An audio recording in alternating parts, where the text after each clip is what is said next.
It's a preliminary to the podcast to get things going. Bum, bum, bum, bum, bum. You know? Come on, Vin. Let's move past it. Who knows? Doom.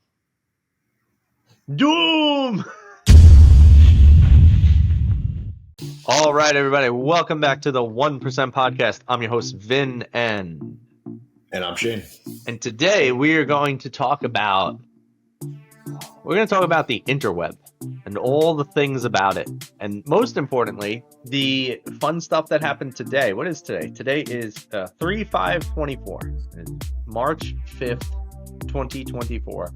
And today was the day social media went out. So navigating that is very important. Shane brings up great points in the preliminary conversations. So let's jump into the actual live conversations here. Shane, why did you want to talk about this topic today? Because this was all his idea, everybody. So if the podcast sucks, just look at him. I love the preliminary talks because it always has to happen. Sometimes our preliminary talks are like 30 seconds. It's like, okay, save it. We'll put it on the podcast. And sometimes it's like 30-minute conversations because Vin and I are just so passionate. Either passionate on, our side together as a, viewpoint or, different viewpoints. But right. I love that you brought our preliminary talks up because it's very crucial to this podcast. Hey, wait, before we jump into it, actually, that could even be a talking point here too. Like, I wonder do you think that most people, when they do a podcast, that they do preliminary talks with like their guest or whoever? Like, I'd say so. It's like, I hate to probably use a different analogy, but the first one that came to mind, because it's known and I've never seen it before, is a fluffer. We don't have to talk about what a fluffer does. I think you do. I think you do. It's a preliminary to the podcast to get things going. So there is what it is. But what's a fluffer? About it. Why do you know what a fluffer is? Yeah. So anyways, I definitely think there's an overview that happens and say, hey, these are the talking points, little bullet points that we're going to bring up. Bum, bum, bum, bum, bum. Come on, Vin, let's move past it. I wasn't prepared. I wasn't fluffed beforehand. Okay. You got it out of your system now? Oh, that's the post fluffing is getting it out of your system. So back to the internet going down. It happened. This is the first time, right, that Facebook and Instagram has ever gone down. Is it? I mean, since I've never seen it gone down, at least from when I've been a user. I've been a user since, I think, 2010. 2010 is when I started Facebook. I don't know when Facebook first came about, but I'm pretty sure it was in the early 2000s at some point. And I don't think it's ever gone down. I don't even know how it would go down. Yeah, how did it go down? Do we have any details on that? I actually don't know how it went down. I'm assuming they're going to release a statement just saying like maintenance, or some sort of software updates. But Meta, aka Facebook, and Instagram were both down for, I believe, a little over an hour, 2 hours worldwide. All of my virtual assistants from the Philippines said the same thing. Meta's down. So what happened in those 2 hours that Meta was down? That's another question here. Well, I'll tell you what. I mean, I'm on Google right now, and like every single freaking publicist and company in the world has reported on the fact that it went down today. Absolutely. That's pretty crazy. That is pretty much, some speculation. I imagine we'll find out more in the coming hours and days of why Facebook went down. But the talking points today are how reliant we are on social media as far as business owners and consumers. Vin's going to talk a little bit more about diversifying, your portfolio, essentially, how it applies to social media and, what other platforms you can be on in case this does happen again. And then who knows, maybe we'll talk about what if the internet goes down? Yeah. Then what? Well, what's funny is to your point, I was so busy today. I have literally been back to back on phone calls since 10 a.m. Right. So right now it's 3:21 p.m. I have had hour to hour, no breaks from 10 a.m. And I've been so busy that I didn't even know the internet went down. until Not the internet, my VA texted me and said, I can't Facebook. send any messages on Instagram because it's down. Otherwise, I would have had no idea because they also got it back up after an hour or so. So it was a blip. And I didn't even realize it happened. I mean, that's a good thing. Obviously, people around the world. So, what if it went down for a day or two or a week or a month? I mean, Yeah. this a lot of people's businesses rely on Facebook and Instagram for going live or for advertisement or for selling products or Mm. for being an influencer. Tons. Yeah. That's an interesting thought too. I didn't think about this in the preliminaries, but one of the thoughts is that for me, I've been I've done well with networking and referrals and just meeting people in person and getting clients. And it's a very interesting concept because you're right. So many people nowadays do rely on social media, running ads, VSLs, webinars, like funnels, all this stuff. And if the internet were to go down or the social platforms were to go down, what would happen to their revenues? And so I wonder if there might actually be a market for the skill set of how to go out, professionally network, get clients in person, things like that. Because that might be something new to sell. Like just start marketing it as as like a doomsday product. Like, hey, remember when Instagram and Facebook went down? What happened to your revenues? Do you need to learn how to how to be able to close clients in person? The funny thing is, like, face to face is now considered quote unquote old school. Like we talk about how relevant it is to market and to be the face and to show up to these networking events. Mm, And it's old school now. So I actually feel like creating a course and how to be the best physical in networking events could be a grand slam course. You know what I mean? yeah. And so if for some reason, last resort, it's like, oh no, the internet went down, socials went down, whatever the case may be, time to go to BNI, time to go to a chamber, time to go to a networking event, time to go to a socials club Yeah. and be that face. I like that. Yeah, maybe that's another thing to look at, a new product to sell. And it's funny because the way networking or a lot of networking events have become right now is I think a lot of people have lost what it means to truly network. And it's just a lot of people trying to fluff themselves. Really. They just go in there and talking about their things. They don't really take an interest in you. You'll ask them about themselves and they just go off and off and off about like, oh, I'm doing this and I'm doing that and we've achieved this and maybe you've heard of this person or that person, but I work with them and I've done this and blah blah. And then at the end of it, they're just like, "Well, it was so great meeting you," and they walk away. And I'm like, "What the hell was that? That guy just fluffed himself in my face. What's going on here?" I'm not going to live that one down for a little while, aren't I? That's fine. Started from you. No, I know.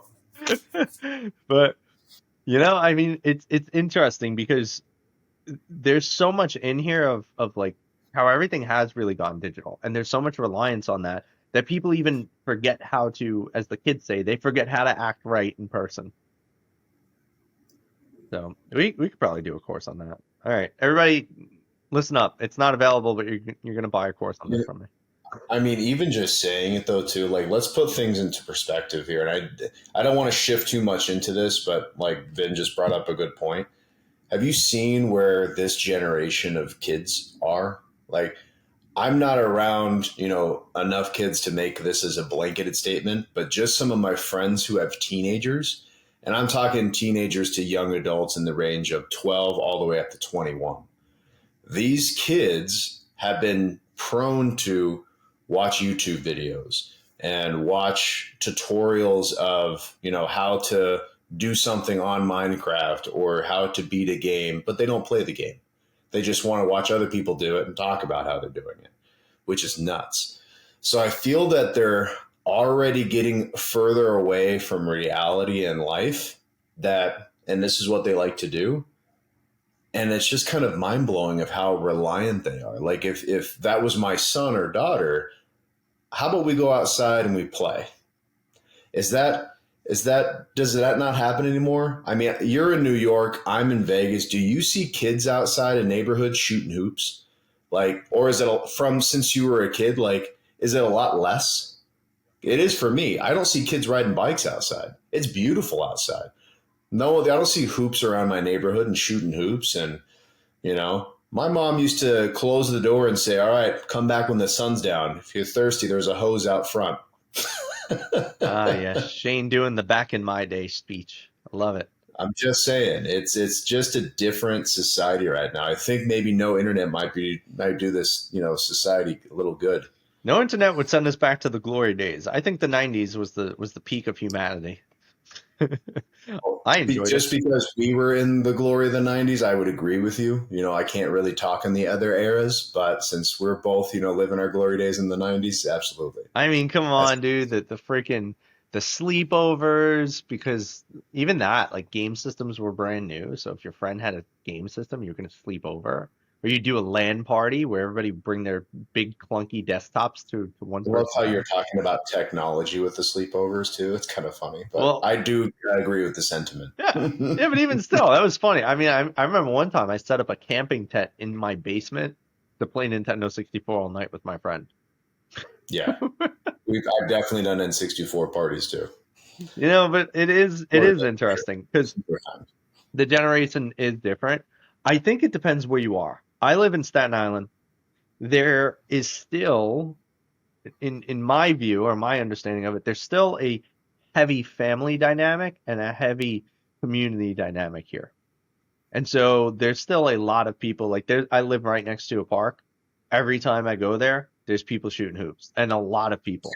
There's That's good. people walking around. There's people on their bikes. There's kids with their parents. Like I've come to see it as if there's a family dynamic and a sense of community, people will be out. And I don't think it really has to do with, well, let me pause.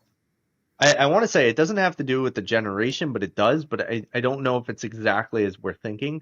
I'm not entirely sure it's fully on the kids. I think it's a lot on the parents because a lot of 100%. the current parents that are raising these younger kids have shifted in a way of like taking responsibility off the kids. Or how about this? A lot of them are busier.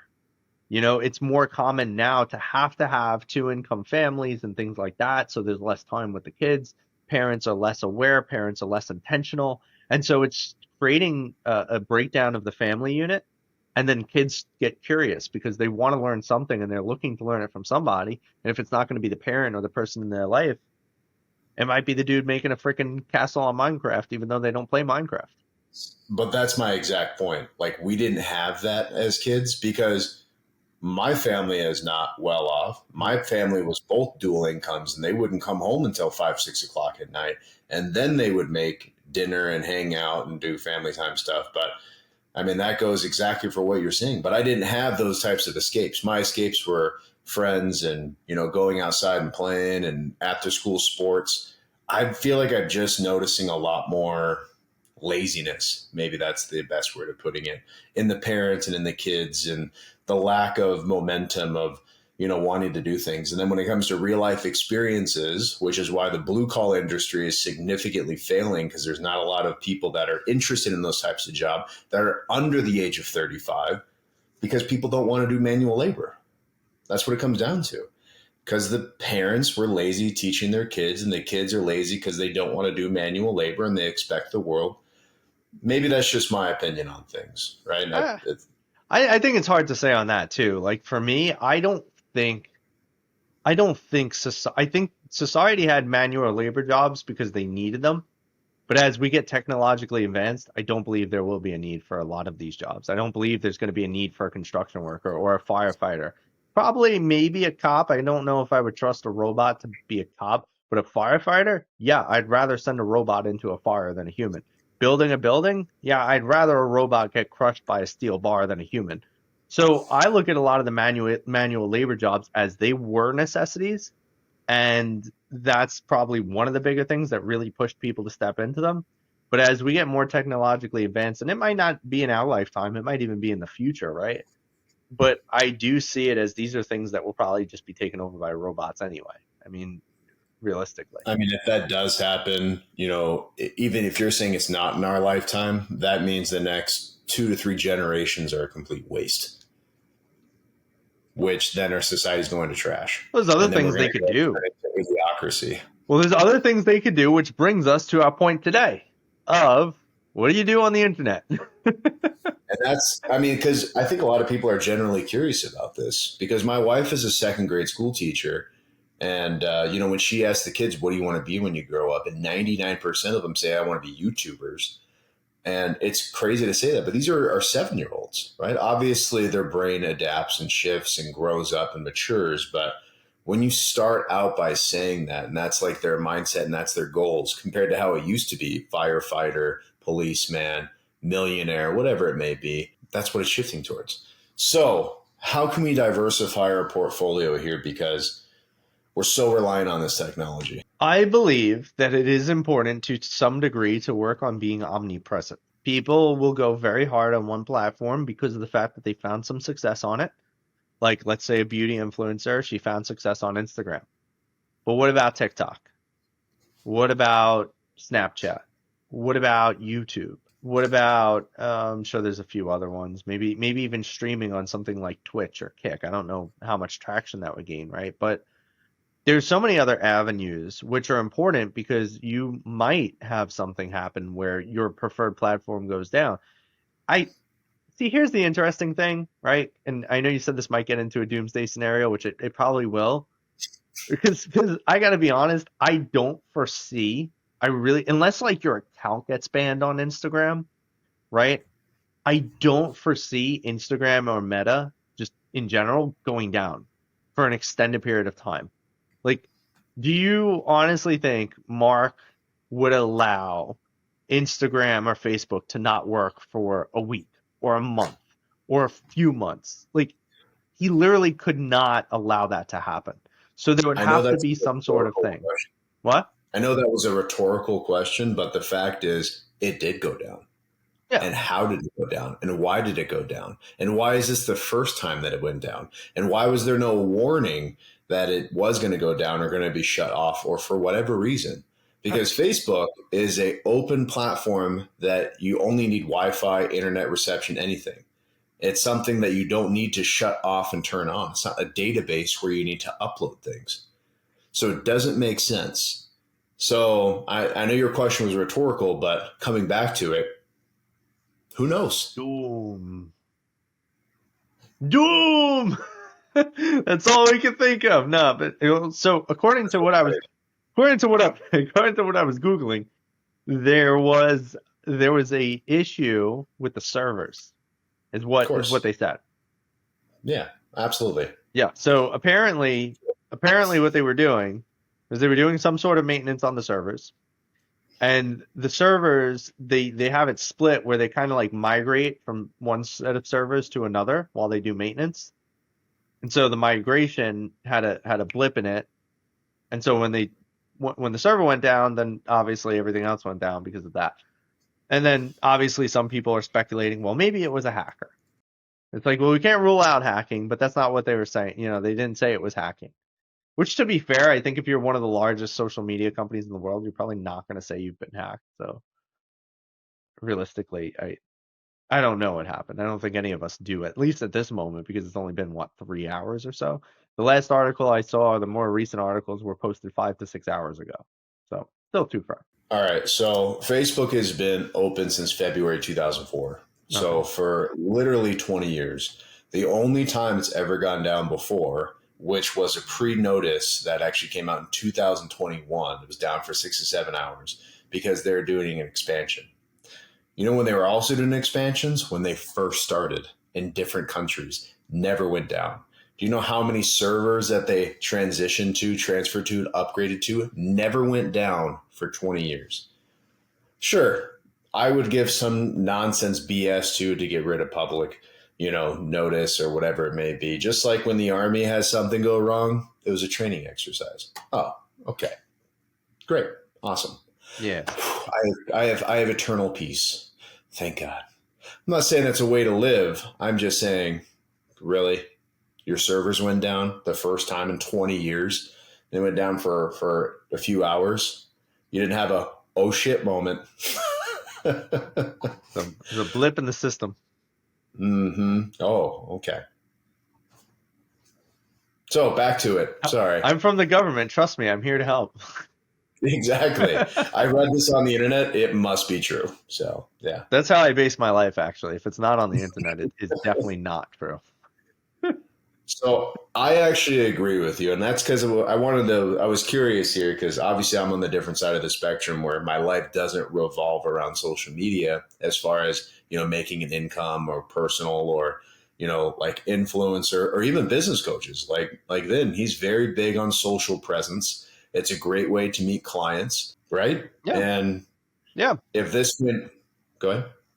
No, I was gonna say, yeah, I try to diversify a bit, albeit at this moment I have not been spectacular with posting on all of my platforms. So if anyone's listening or and goes to check out my stuff, just know that I am well aware that I have been a little tardy. But before I got super tardy, I was also posting on pretty much every platform. And you can see all my socials are built. Like I have a YouTube, I have a Twitter, I have an Instagram, I have Facebook, I don't really use Snapchat. You get in trouble on Snapchat, man. You shouldn't do it. Even if you're not doing anything wrong, Snapchat's just not a good I've spot never to be. been on Snapchat. Why do you say that? I'm just generally curious. Because people typically use Snapchat as one of those things where they just send each other photos that should definitely be deleted, and so they are.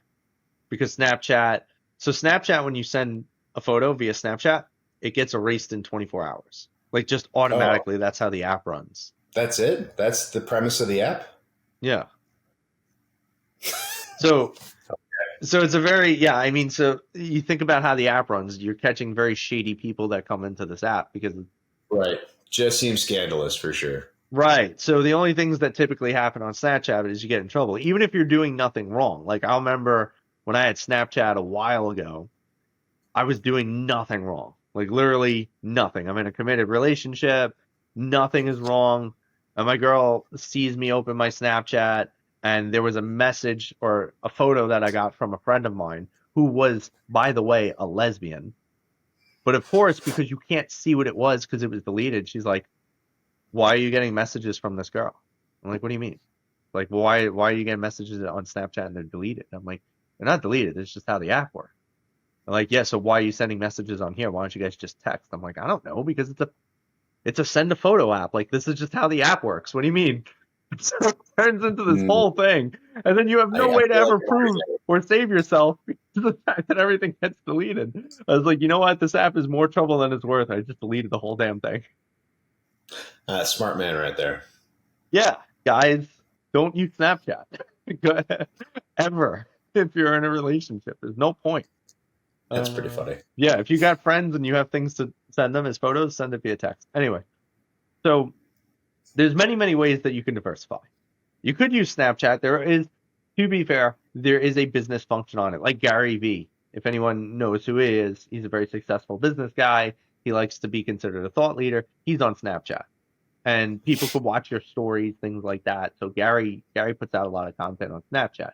YouTube, you should be putting out content on YouTube, long form, for instance. That's what people go to YouTube for. They want to learn. They want tutorials. They want these moments where you can actually put out like an hour long video. That's where people will check it out. People want your short form on TikTok and Instagram. They want to see bite sized content. What's the other thing that's out there? Twitter. People want things that are worthy of being talked about. So there's so many mediums out there. There's so many ways that you can garner audiences, and you really shouldn't neglect one of them. In fact, if anything, you should come up with unique points as to why they should follow you on different platforms. That I think that's something that people don't really utilize enough. Like they gain this 100,000 person following on Instagram, and then their Instagram gets shut down, which happens a lot actually because of hackers or people impersonating or false reports, whatever the case is, right? But you have 100,000 followers on Instagram, start diversifying, start telling people, hey, I do conversations in X, Y, and Z on Twitter, which you'll only see there. Or hey, go to my YouTube, watch the long form of the short form that you love. Or hey, check out my Snapchat for, I don't know, I'm gonna post my story of my life daily. I'll just kind of do a day in my life every day.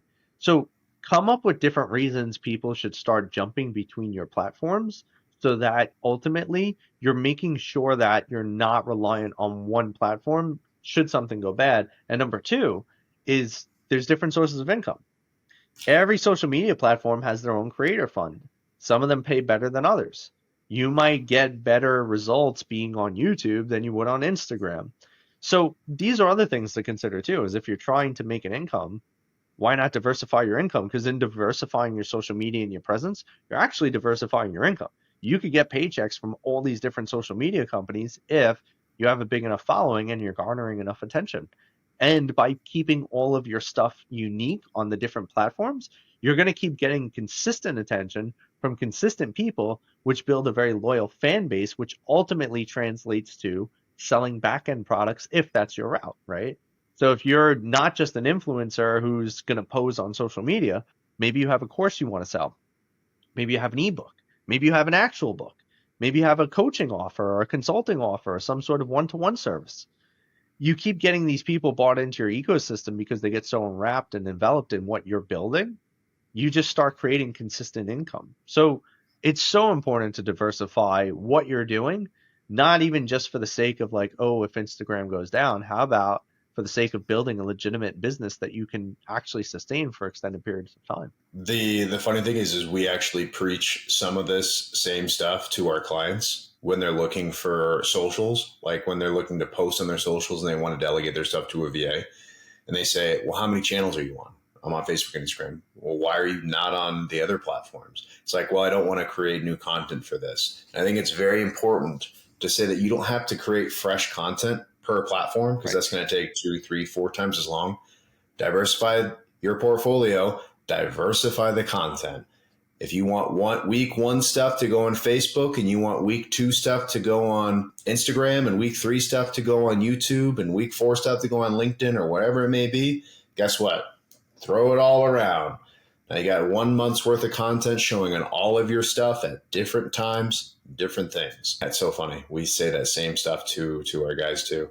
And there's platforms out there, organizational tools. I'm not obviously with our so many followers that we have, but Hootsuite doesn't support me. But Hootsuite is phenomenal for organizational tools that you want to just post stuff for a month out on different platforms and keeping it structured and organized. I'd recommend looking up Hootsuite You if you guys know, are looking for something like that. people, to your point, people also don't realize that you don't have to shoot a crazy amount of content. It's just about breaking down content. Like, go shoot one really good long form video, and all of a sudden you have reels for TikTok, reels for Instagram. Maybe you have a snippet that's like 10 minutes long. You could put it on LinkedIn if it's professional enough. There's opportunities to take some of those and repost them as stories on Snapchat, maybe, right? There's so many ways, and this is what all the successful people do is they distill down. They have one massive pillar where they shoot content and then they break it down over multiple platforms because it would be insane. Or hell, everything you do in life is content. If you were to hire somebody right now, even you, Shane, if you were to hire somebody right now to follow you around for a day, just record every interaction you have with every person, you will have tons of content Oh, yeah. guaranteed because that's what ultimately happens. Like everything you're doing in life is content. Just find ways to make it so. We definitely know bigger celebrities that do that as well. They'll just hire a video guy and say, let's go. I got a busy day. And then Yeah. that content is good for Oh months. yeah. I'm gonna do that. Months. Yeah. That's I my mean, future. sometimes they'll change outfits in there. So, when Vin does it, it'll be a black shirt. So you can't even tell if it's the same day. No, it's so great. You'll never know because all I wear is a black shirt. I've done things like that before too. It's like I actually, funny enough, I had a videographer at one point come by my house and I was like, hey man, we're just gonna shoot like a month's worth of content. And he's like, okay. I was like, I need you for like 4 to 5 hours. He's like, okay.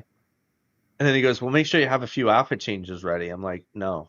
And he's like, well, it might look weird. I'm like, no, it won't. And he goes, and he goes, well, no, because if you wear the same thing, everybody might start to notice it. He's like, I had this guy like, and then I realized he was wearing a blue shirt every freaking video, and I got a little like, what the hell? And I was like, that's fine and all. I was like, literally though, I only own 20 black shirts, so there's nothing else you could film me in. I was like, and this is just a part of my brand. Like all I do is wear the same damn thing every day. So I was like, it may look weird to you, but I was like, anyone who's used to me will probably understand. He's got to be wearing a different shirt at this point. And to be honest, I can contest that it is a different shirt, guys. He actually smells pretty decent every time I see Vince, so it doesn't smell, like a 4-day-old shirt. But it's good cologne. Well, I thought today was pretty good. Diversifying the portfolio. We talked a little about socials going down and having that avenue, and what else we talked about? Fluffing and prepping out some Shane's a big fan of podcasts. fluffing. And yeah, if you guys are curious, if you guys are curious at all about anything we talked about today, feel free to reach out to us. If you're curious about fluffing, feel free to email Shane.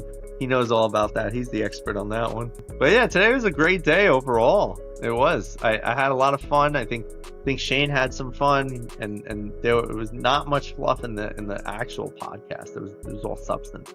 But anyway, all of you 3 to 4 people, thank you so much for listening. We do it for you. We love this. Actually, that's not true. We do it for us, but we hope that you guys get value out of it. So please feel free, drop a review, drop a comment, like, share, subscribe. Most importantly, send it to some friends if you think that they might be curious about how to diversify their socials. And of course, if you got anything you're curious about, we're always here. So please tune in next time to the 1% podcast. I'm Vin. I'm Shane. I do love the comments, guys. Write a couple comments. We read every single one of them. They're phenomenal. But yeah, we'll see you guys next time.